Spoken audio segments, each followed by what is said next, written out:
Esta no es simplemente la historia de un hombre, es la historia de un dolor que no fue causado por su elección, es el relato de una caída inesperada, de una fuga desesperada, y de una gracia sorprendente que llegó cuando todo parecía perdido. Esta es la historia de alguien que lo perdió todo, pero encontró un lugar donde nadie lo juzgaba por su apariencia, donde nadie lo consideraba un defecto, donde fue tratado como hijo, aunque él se viera a sí mismo como una carga. Su nombre era Mefiboset, y su historia comienza mucho antes de su caída. Comienza con un nombre, con una herencia, con una guerra invisible entre tronos, promesas y pactos sellados con sangre. Viajemos atrás en el tiempo, antes del dolor, antes de la fuga, antes del silencio. Era una mañana cualquiera en el palacio de Gabaa, y mientras la tensión crecía, un niño corría por el salón central riendo. Mefiboset.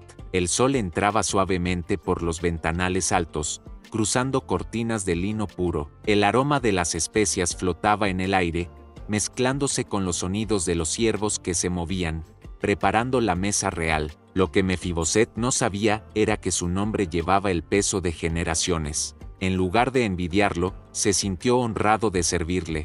Jugaba con trozos de tela, imaginando que eran espadas y capas. El palacio era su parque, y aunque era heredero legítimo del trono, hizo algo impensable: renunció al poder por amor a la verdad, por lealtad a su amigo. Los guardias marchaban con precisión por los corredores de piedra. Todo parecía en orden, la apariencia de estabilidad reinaba. Sus pequeñas manos sostenían un bastón de madera como si fuera una lanza, y detrás de él, una nodriza lo seguía con ternura, sin saber que ese sería el último día en que correría. Mi príncipe, cuidado, le decía sonriendo, no por política, no por estrategia, pero detrás de las cortinas y las paredes doradas, el reino de Saúl ya temblaba en silencio. Los generales se reunían en secreto, mensajeros llegaban con reportes de guerra. Cansado, derrotado, enfrentaba sus últimos momentos. Un pequeño inocente,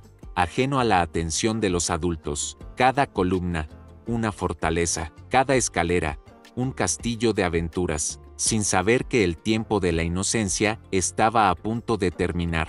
Era nieto de Saúl, el primer rey de Israel, e hijo de Jonatán, el guerrero más respetado del país. Jonatán, amigo leal de David, conocido por su valentía, su sabiduría y su corazón lleno de compasión, porque entendía que David era el elegido de Dios. En esos tiempos, los reinos vivían en constante tensión. Los filisteos amenazaban las fronteras. Las rebeliones estallaban en cada rincón.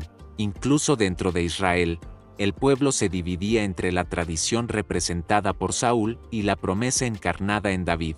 Mientras tanto, Mefiboset seguía corriendo por los pasillos, riendo. Imitaba batallas con su voz infantil, pero él solo reía más, corriendo como si fuera dueño de todo. A pocos kilómetros de allí, en un campo cubierto de polvo y sangre, se libraba la última batalla del rey Saúl. Junto a él, su hijo Jonatán luchaba con honor. Pero el destino ya estaba escrito. La línea real estaba por ser quebrada, sino por la voluntad divina que levantaría un nuevo trono, una nueva casa, para cumplir una promesa hecha a un pastor llamado David. En ese mismo instante, dentro del palacio, Mefiboset seguía corriendo, sonreía, jugaba. La mañana siguiente todavía tenía el disfraz de la normalidad. Los siervos limpiaban los corredores con prisa, intentando mantener el orden. El olor de aceite y hierro empezaba a impregnar los muros, como si el propio palacio presintiera la tragedia. Pero el aire ya no era el mismo. Nadie decía nada, pero todos sentían que algo se acercaba. El sonido fue como un trueno que rompió la aparente calma. Un hombre entró tambaleando. En el horizonte, el polvo se levantaba. Jinetes iban y venían, y entonces, las puertas se abrieron de golpe. Sus ropas estaban rasgadas, su rostro cubierto de polvo, y la sangre que manchaba su túnica no era solo suya. El trapo con el que secaba el rostro del niño cayó al suelo. Sus ojos se llenaron de lágrimas. Sabía lo que significaba.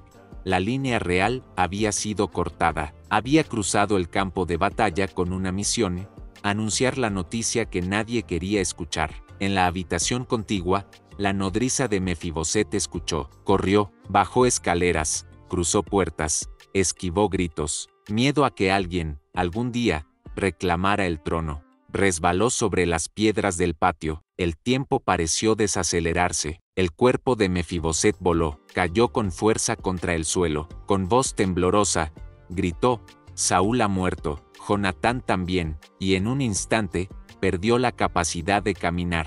Pero no fue solo una fractura, fue una fractura de todo, de la identidad, del destino, del futuro. Un grito agudo se escapó de su boca. La nodriza se incorporó como pudo y corrió hacia él. Solo lloraba en silencio, con la mirada perdida, sin pasto, sin palabra, sin esperanza, pero cuando intentó levantarlo, el niño no pudo sostenerse. Sus piernas no respondían. El silencio se apoderó del palacio. Las palabras atravesaron muros, pasillos y corazones. El niño que antes corría por pasillos dorados, ahora sería cargado, ocultado, olvidado, y la caída selló el destino de quien había nacido para ser rey, pero creció sintiéndose un peso. Su rostro se petrificó, y en los reinos de la antigüedad, cuando un nuevo rey ascendía, era costumbre eliminar por completo a la familia del anterior monarca, no por justicia, sino por miedo. El niño seguía jugando, riendo, imitando sonidos de espadas con su bastón de madera, inocente, ignorante del caos que acababa de caer sobre su mundo. No entendía nada, quiso preguntar, pero el miedo le ahogaba la voz. La mujer miró a Mefiboset. No hubo tiempo para explicaciones, ni para despedidas. Solo había tiempo para huir. La nodriza lo alzó en brazos. Otros siervos también escapaban. Algunos intentaban salvar objetos, pero ella solo pensaba en una cosa, salvar al niño. Mefiboset estaba asustado. El peso del niño, el apuro, el terror, todo se mezclaba en los pasos de aquella mujer desesperada. Y entonces, ocurrió, pisó mal. El sonido seco del impacto rompió el aire. Tenía apenas 5 años. Lo abrazó con fuerza, intentando contener el llanto. Las lágrimas caían sobre su rostro. Él no entendía. En ese momento, no solo cayó un niño, cayó un príncipe, cayó una promesa, cayó un mundo, y comenzó una nueva vida, la del escondite, el silencio, el miedo y la vergüenza. Ese día, el sonido de la guerra silenció la risa. El lugar donde se refugió lo decía todo. Lodebar, un rincón escondido entre colinas agrietadas por el sol, donde ni el pasto brotaba, ni el viento traía noticias. Era un pueblo sin palabra, sin promesas, sin futuro. Allí llegaban los que no querían ser encontrados, los que no tenían a dónde más ir, aquellos que el mundo había descartado. Pasaron los años. El niño que una vez corrió libre entre columnas de mármol, ahora se arrastraba por senderos de tierra seca. Fue en ese lugar olvidado donde Mefiboset creció. Vivía en la casa de Maquir, un hombre bueno, sí, pero también marcado por heridas propias. Su hogar era sencillo, a veces faltaba agua, pero no era la pobreza lo que más dolía, era la memoria. El techo filtraba agua en los días de lluvia. El pan era duro como la piedra. A veces sentado bajo el único árbol seco del patio, mirando el cielo sin decir una palabra, Mefiboset pasaba horas en silencio. En Lodebar no había médicos, ni sueños, ni planes para el mañana. Otras veces, se miraba en el pequeño arroyo que cruzaba el pueblo, y preguntaba al reflejo, ¿aún me recuerda Dios? Y el agua no respondía. Su dignidad, todo le había sido arrebatado antes de que pudiera siquiera entender lo que significaba. El trono, su familia, vivía entre recuerdos rotos y un presente sin consuelo. Aprendió a sobrevivir sin realmente vivir. Solo rutina, resignación y ese miedo persistente de ser descubierto. Tal vez los que caen están destinados a desaparecer. Su alma, tan herida como sus pies, aprendió a no esperar nada. Temía incluso la esperanza, porque ya había perdido demasiado. Su movilidad. Una noche, mientras el viento frío recorría los techos de barro, pensó, tal vez este sea mi final. Nadie hablaba de su linaje. Para el mundo, era un eco débil de una historia ya borrada. Ya no quedaban lágrimas, solo un silencio seco, como el polvo que cubría las calles de Lodebar. La gente lo conocía solo como el lisiado, un corazón que latía con promesas antiguas. Pocos recordaban su nombre, pero lo que Mefiboset no sabía era que en el palacio del rey, a kilómetros de allí, en Jerusalén, un corazón no lo había olvidado, un corazón que recordaba un juramento hecho bajo las estrellas, mucho antes de que la guerra rompiera todo, un corazón llamado David. Jerusalén, la ciudad del gran rey, estaba ahora en calma. David había vencido batallas, consolidado su trono y traído estabilidad a la nación. Los enemigos estaban en silencio, las fronteras, protegidas, las canciones de victoria aún resonaban por las calles. Pero no todas las guerras se luchan con espadas. Una voz, un abrazo fraterno, el rostro de Jonatán, algunas se libran en el silencio del corazón. Una noche, mientras la música sonaba en los salones del palacio y los consejeros debatían leyes, David se retiró en silencio, como si el Espíritu de Dios soplara sobre su memoria. ¿Recuerdas lo que prometiste, David? Caminó lentamente por los corredores que ya no recorría con la energía de antaño. Su espíritu parecía buscar algo que no podía nombrar. Aquella noche, en medio del campo, bajo un cielo cubierto de estrellas, su amigo le había dicho.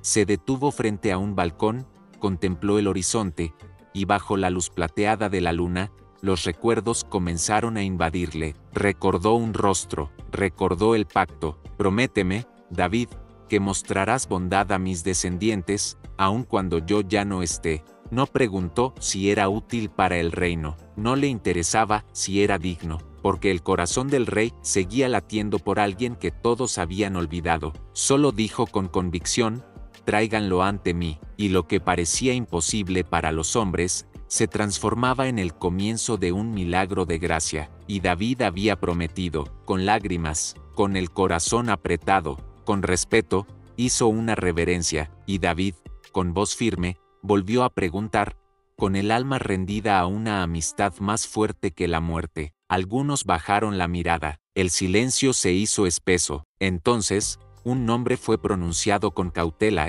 Siba. Los años habían pasado, las guerras vinieron, la vida ocurrió, y aquella promesa quedó guardada como un viejo documento, olvidado en el fondo de un cajón del alma. Hasta esa noche, algo despertó dentro de él. Al amanecer siguiente, el rey convocó a sus siervos más cercanos. La sala se llenó de líderes, escribas, hombres de guerra, pero la pregunta del rey los dejó a todos en silencio. ¿Queda aún alguien de la casa de Saúl a quien pueda mostrar misericordia por amor a Jonatán? Los rostros se cruzaron. Siba, antiguo siervo de la casa de Saúl, fue llevado ante el rey. ¿Queda alguien de la casa de Saúl? Siba vaciló por un momento, luego respondió: aún vive un hijo de Jonatán. Está lisiado de ambos pies, habita en Lodebar. David no hizo más preguntas, no quiso saber si era fuerte. En ese instante, el pacto dormido despertó, la historia olvidada se reescribía, el destino era redirigido, el nombre borrado de Mefiboset volvía a resonar en el trono de Israel. El sol ya estaba alto sobre las colinas áridas de Lodebar, el polvo rojizo se levantaba en la distancia, anunciando la llegada de algo inusual. Una comitiva se acercaba cruzando el desierto rumbo a un lugar que, hasta entonces, nadie del reino recordaba visitar. No llegaban visitas, no se extendían invitaciones, pero esa mañana, el rey había enviado su palabra: caballos, soldados, banderas reales. En Lodebar, el movimiento era raro. Mientras los habitantes miraban con temor desde las sombras de sus chozas, los soldados detuvieron sus monturas frente a la casa de Maquir. El sonido resonó como un trueno en medio de la quietud. Golpearon con fuerza la puerta. Toc, toc, toc. Su nombre, su linaje, David, el nuevo rey, el antiguo amigo de su padre, el rival de su abuelo. Dentro de la humilde vivienda, Mefiboset sintió un escalofrío recorrer su espalda. El sonido del golpe reavivó antiguos temores. Por un momento, el mundo se congeló, pero no hubo gritos, no hubo espadas desenvainadas. Solo asintió con la cabeza. Ningún soldado lo llamó traidor, ninguno lo acusó. Temores familiares, sus pies inmóviles, su historia quebrada, su identidad apagada, no le ofrecían escapatoria, no había lugar donde esconderse del pasado. Miró a su nodriza, ya envejecida, que lo observaba con ojos angustiados. Dirigió la vista al suelo de tierra y pensó en silencio. ¿Qué quería David con él? Temores profundos. Han venido por mí. Después de tantos años, finalmente me encontraron. Hoy, moriré. Pensó en huir. Pero, ¿a dónde? La puerta se abrió lentamente. Uno de ellos, con expresión solemne, habló con respeto: Mefiboset, hijo de Jonatán. El rey David desea verte. Las palabras fueron como relámpagos cruzando su mente. El corazón de Mefiboset se agitó. ¿Un castigo anunciado como bondad? ¿Venganza disfrazada de misericordia? Recuerdos de la infancia lo invadieron como olas violentas. Los pasillos dorados del palacio, la sonrisa de su padre, la caída, el exilio, el silencio. Bajó los ojos. No dijo una palabra. Fue colocado sobre un animal, rodeado por guardias. Era llevado de regreso al lugar que una vez llamó hogar. Pero ya no era el niño que corría entre columnas resplandecientes. Era un hombre roto, un hombre pequeño, quebrado por fuera, y también por dentro, y él no lo sabía, pero no iba camino al juicio, iba al encuentro de la gracia.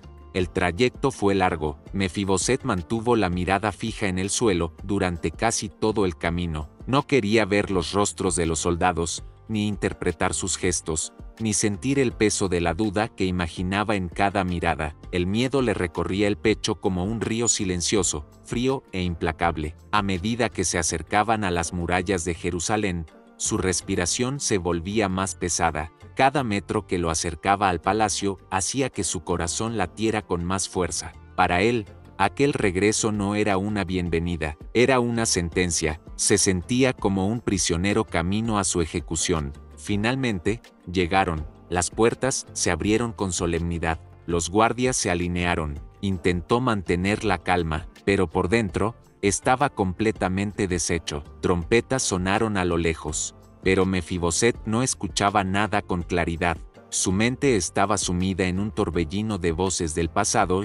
Ya no perteneces aquí, solo eres un tullido, se reirán de ti, eres una vergüenza para tu linaje. Intentó respirar profundamente. Guiado por 2 soldados, entró en el gran salón real. Las columnas altas, los tapices ricos, la luz bajando por los vitrales. Todo era majestuoso, pero para él, inalcanzable. Y entonces lo vio, David, el rey, el hombre que ahora ocupaba el trono que había sido de su abuelo. Sus pies no lo sostenían, no tuvo valor de levantar la mirada, su alma, aún menos. Y entonces cayó. El amigo que había compartido alma con su padre, ¿sería también el que terminaría lo que la guerra empezó? Mefiboset avanzó con dificultad, se postró rostro en tierra, con voz temblorosa y cargada de vergüenza, dijo: ¿Quién es tu siervo, para que mires a un perro muerto como yo? Silencio.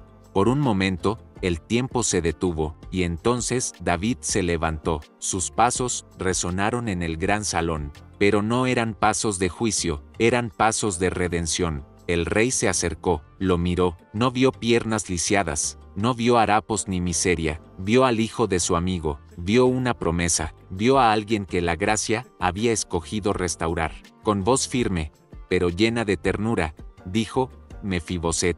El hombre en el suelo tembló, no por miedo, sino porque su nombre fue pronunciado sin condena. Fue un llamado: yo restauraré las tierras que pertenecieron a tu abuelo Saúl, y comerás siempre en mi mesa. Un rescate, no tengas miedo. Un perro muerto, un tullido, no en la distancia, sino entre los hijos. Un olvidado, a comer con los hijos del rey, a vivir bajo el techo de la promesa, cada día. Aquellas palabras fueron como relámpagos de misericordia que rompieron décadas de silencio. Mefiboset no podía comprender.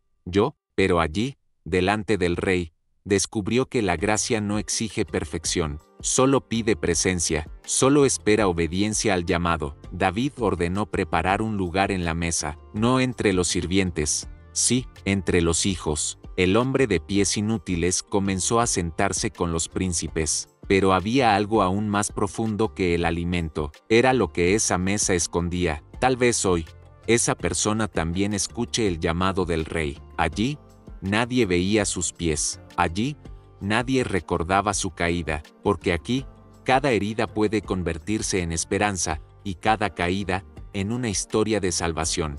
Allí, no era el tullido, era el hijo, y en la presencia del rey, sus traumas ya no hablaban más fuerte. Tú que llevas heridas, tú que fuiste olvidado, sus cicatrices no definían su valor. Su historia dejó de ser una cadena de dolor y se convirtió en un testimonio de redención. Mefiboset había caído, sí, pero fue levantado por gracia, y esta historia no es solo una memoria bíblica, es un espejo, una llamada, una puerta abierta. ¿Cuántos de nosotros también hemos caído? ¿Cuántos aún viven escondidos en sus propios Lodebar, creyendo que ya no hay lugar en la mesa del rey? Hoy, el rey sigue preguntando, ¿hay alguien a quien yo pueda mostrar bondad? Y la respuesta, eres tú que has pensado que todo terminó. La mesa sigue servida, y hay un lugar con tu nombre. Sí, con tu nombre, porque en la mesa de la gracia, los pies lisiados no se ven, pero el corazón restaurado brilla, y el amor cubre el pasado. Si esta historia tocó tu corazón, te invito a compartirla con alguien más. Y si deseas seguir recibiendo mensajes como este, activa las notificaciones y acompaña nuestro canal Historias Sagradas.